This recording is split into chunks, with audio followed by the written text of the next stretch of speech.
A little while back, I did an episode on Sailor Moon and how it changed my life, anime, and the world at large. In that video, I said that I wanted to go back to Toonami every once in a while to talk about shows that really brought anime to the West in a big way.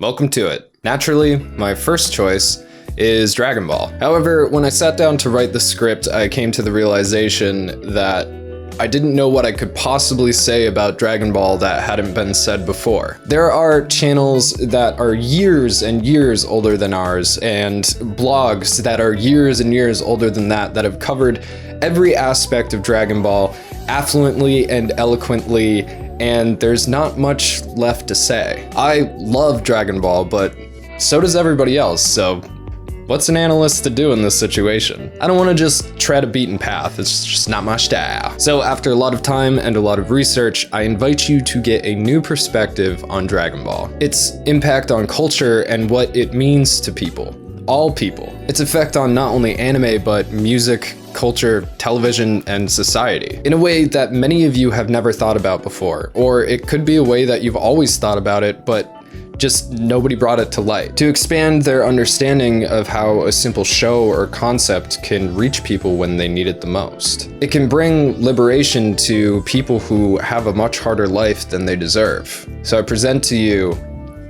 the People's Dragon Ball.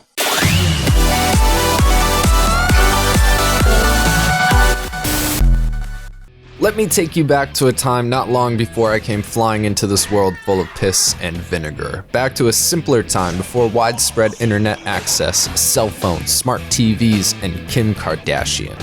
Before the Super Saiyan. This is a Super Saiyan! It was 1983 and people loved Kung Fu.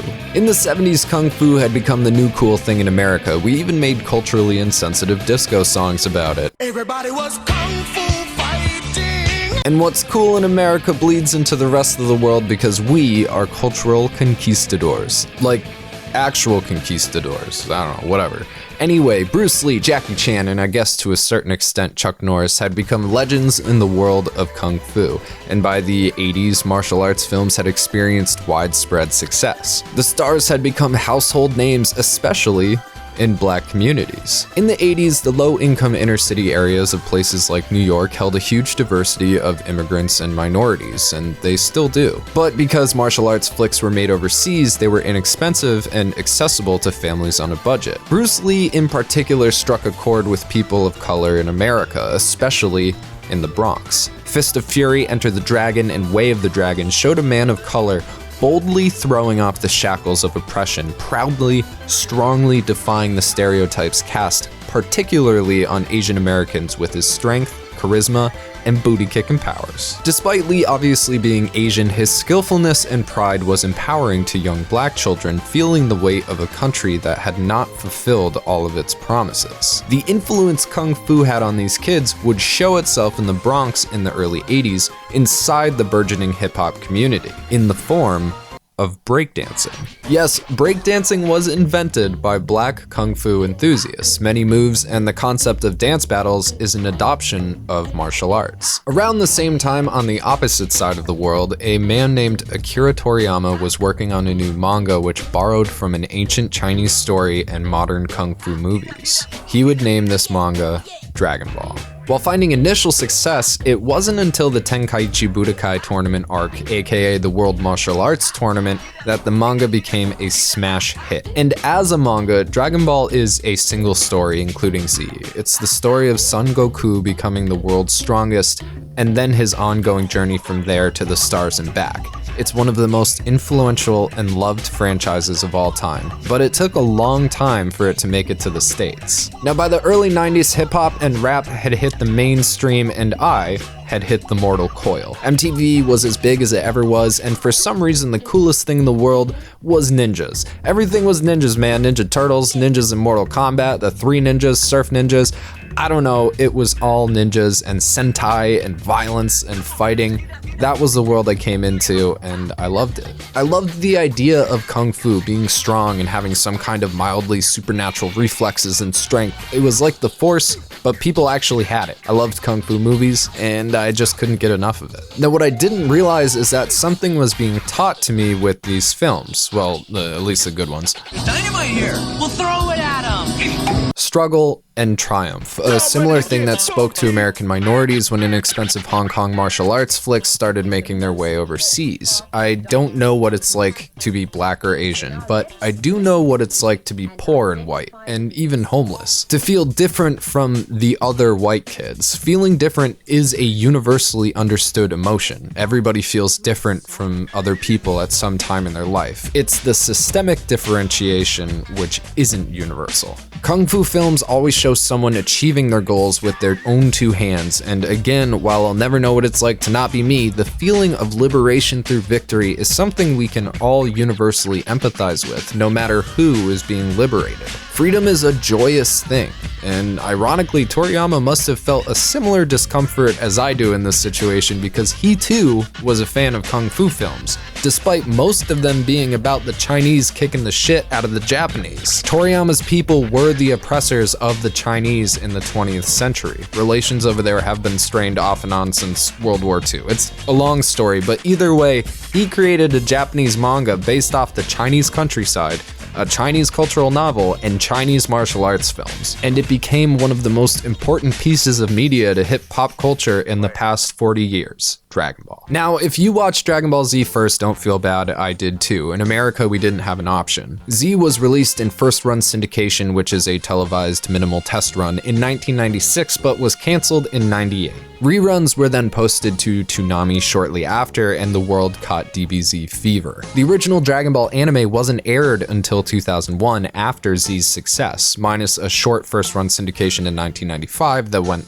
horribly. This was all a perfect storm. Z was a cross-cultural phenomenon, a show that hit right when it needed to and appealed to everyone across all walks of life, and since then it's etched its way into the fabric of American pop culture. It was a show of struggle and triumph, of a simple boy with a simple goal and the roadblocks along the way. It meant a lot to me watching the characters grow and evolve and fight for justice, but it meant a lot more to others than I knew at the time. The story here is one of profundity and, just as importantly, humor. I like to call it the Lucas effect, even though I hate calling it that because Lucas is an asshole, but I don't like sand.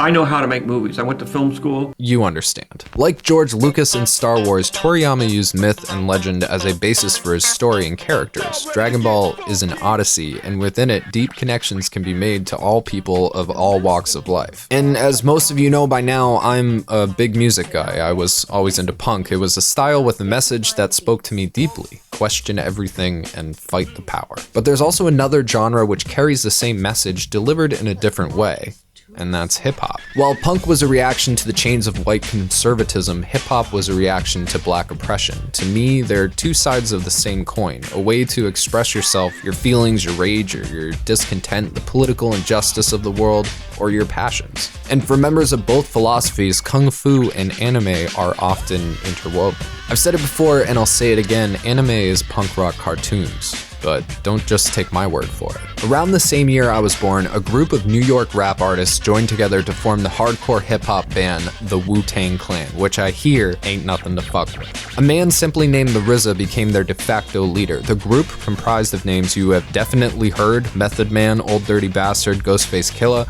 were heavily inspired by these Hong Kong martial arts films I spoke of, same as Toriyama. Their lyrics include many references to East Asian culture, particularly Kung Fu, but also things like Voltron and superheroes. They and their music, like Toriyama and Dragon Ball, are arguably the most influential and celebrated parts of their individual scenes, yet they've also merged or unified in a way. Dragon Ball is a story based on a story which is steeped in Buddhism, a philosophy of the heart and mind. In this world, to listen to the heart and mind and to be still is a protest to society which demands the opposite. punk, and hip-hop are also a protest to society, as well as so much anime.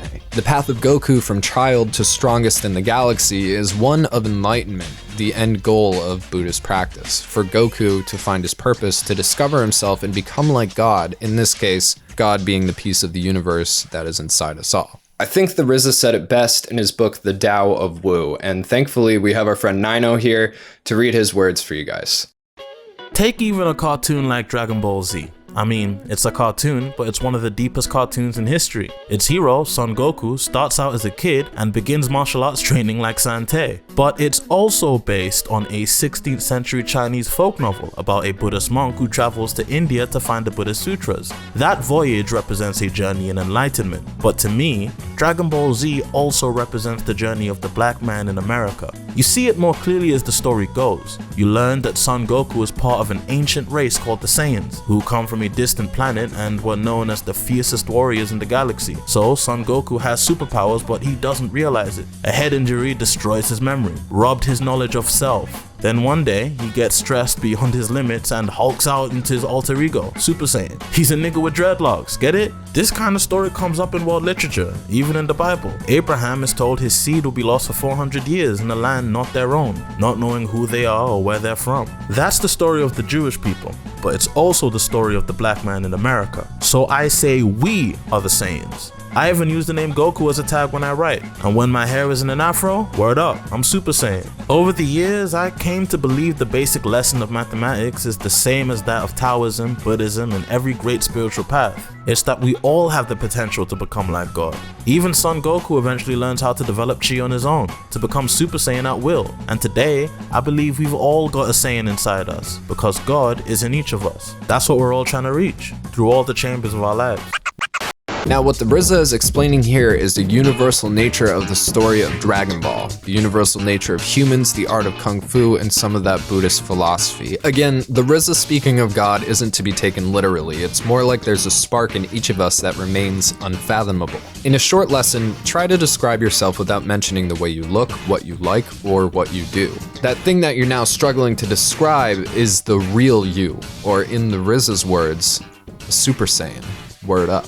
I think that it's simple why Dragon Ball means so much to me and everyone it comes into contact with. It's a journey and a struggle with adversity, one with friends and enemies, and then old enemies becoming friends, with hope and magic and humor. It's something we can all relate to because that's what life is. What Goku goes through from childhood until the end of whichever series you take as canon is a path of enlightenment. It's not just people either, it's countries and continents and our entire species which travels endlessly towards an enlightenment and struggles along the way. A path is a path. It's the way to get somewhere, whether it be rocky or paved. And for many of us in the West, Dragon Ball was what enlightened us to another culture on the other side of the globe. And because of people like the RZA and the Wu-Tang Clan, Dragon Ball helped bring hip-hop back to Japan. Ironically, hip-hop is now one of the biggest music industries on the island, and it started with breakdancing in the 80s being seen by Japanese people and taken back to Japan. Again, a style of dance created by African Americans inspired by Shaolin Kung Fu from China. It's incredible how interwoven we all are across the globe when you pull out long enough to look. The RZA himself did the soundtrack for Afro Samurai, and here's a cool one for you. The Wu-Tang Clan refer to their members as the Killer Bees, and that should be ringing a bell for you. There may be a black rapping man in another shonen anime named Killer Bee, and that might not be a coincidence, you fool. I'm just saying. Regardless of affiliation, I believe the true magic of Dragon Ball is that it speaks to the universal desire in every human to be good, to stamp out oppression and protect our planet. Is it flawed? Yes, but so are we, so how can we complain? It's what makes us human, and Dragon Ball is humanizing. Goku found his Buddha nature. It's why he remains so innocent. He sees the world as a child does, and from the eyes of a child, the world is beautiful and everyone is innocent and free. Perhaps one day we can all become children again, instead of simply acting like it, and live in some goddamn peace. I know, that was some heavy stuff, but thank you so much for making it to the end. But before I go, let's make sure that I kiss the booty of our ultimate lucky patron of the week, Frego Maego. Thank you so much for your continued support. You have been here since the beginning, and we super appreciate you. We love you. We see you in the streams all the time. You are not only a patron, but you are a friend, so congratulations on your win this week. I would also very much like to thank our guest NineOuh for his awesome reading of the words of the RZA. We're very happy to have him, and I definitely recommend going out and checking his YouTube channel out. It's awesome. I found him a little while ago and immediately fell in love with his content. So we're going to be linking him below, and he should be in the end card. Definitely check out NineOuh. Thank you, dude, so much. I super appreciate it. And last but not least, before I go, I want to introduce you to theblackgoku.com. It doesn't exist anymore, but the owner of the DaoofDragonBall.com dug up all the files that were archived and has them on display on their website, specifically to showcase a point in history in the early 2000s that went kind of unnoticed on a large scale. Dragon Ball and Dragon Ball Z had a profound effect on the Black community, unlike any other anime that I am currently aware of. Unlike Spider-Man, who wears an entire bodysuit and could be anyone, the simplicity of Goku being a Super Saiyan and not a human was enough for people to be able to see themselves inside of him. And when I say people, I mean anyone. Age, gender, color of your skin, doesn't matter. Goku was an all-encompassing idea. So I definitely encourage you to check out the page that I linked below. It's a fascinating showcase of the influence that Toriyama's creation had on the Black youth in America. Not all the pictures are great, but it's more about the meaning behind them, and it was really fascinating looking through them. It's a story that deserves to be told, and I hope you enjoy it, and I hope you enjoyed this. Thank you very much for watching. Remember that you are not alone out there, and that we are all trying to find our own way to enlightenment. But in the meantime, at least we can all enjoy some Dragon Ball. I'm Mike, this has been Bonsai Pop. One last shout out to our buddy NineOuh, and I will see you next Saturday. Thanks so much, guys. Bye. Damn, the RZA is one deep motherfucker. Hey, I'm NineOuh. I like big butts, and I cannot lie. And these samurais can't deny when a geisha walks in with a nice kimono on, and she reveals a little bit of a thong, you get I'm sorry. All right, sayonara. Thanks for watching.